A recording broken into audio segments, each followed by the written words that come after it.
தேங்காய் எண்ணெயை ரேஷன் கடையில் வழங்க கோரி பாஜகவினர் மற்றும் விவசாய சங்கத்தினர் ஆர்ப்பாட்டம். தேங்காய் விலை தொடர்ந்து வீழ்ச்சியடைந்து வருவதால் தென்னை விவசாயிகள் பெருமளவில் பாதிக்கப்பட்டு வருகின்றனர். இதனால் தேங்காயை அரசே கொள்முதல் செய்து ரேஷன் கடைகளில் தேங்காய் எண்ணெய் விநியோகித்து விவசாயிகளின் வாழ்வாதாரத்தை காக்க வேண்டும் என சிவகங்கை மாவட்ட ஆட்சியர் அலுவலக ஆர்ச் பகுதியில் சிவகங்கை மாவட்ட பாஜக மற்றும் விவசாய சங்கத்தின் சார்பில் ஆர்ப்பாட்டம் நடைபெற்றது. இந்த ஆர்ப்பாட்டத்திற்கு விவசாய அணி மாவட்ட தலைவர் சசிகுமார் தலைமை தாங்கினார்.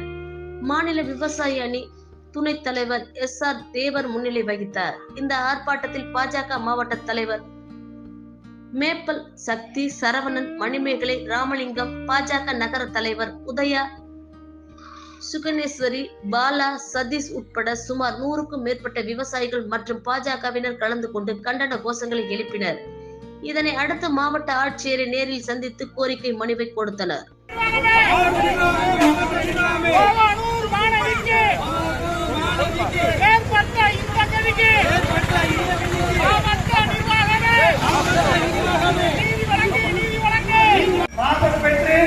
ஏற்கனவே இருந்தவரில் நீங்கள் வரி வசூல் செய்ய வேண்டும்.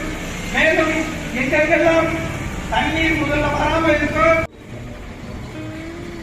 சிவகங்கை நகரை பொறுத்தவரையில் பாரத் மாதா கி இருக்கிறது.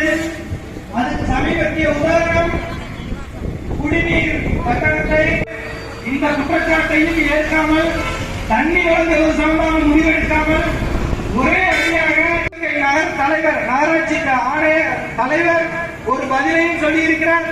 அதில் 100 ரூபாய் என்பது ஒரு பெரிய கட்டணம் இல்லை என்று பெரிய கட்டணமாக இல்லாமல் இருக்கலாம். ஆனால் பாமரர்களுக்கு குடிதண்ணீரை 100 ரூபாய் வெட்டி வாங்க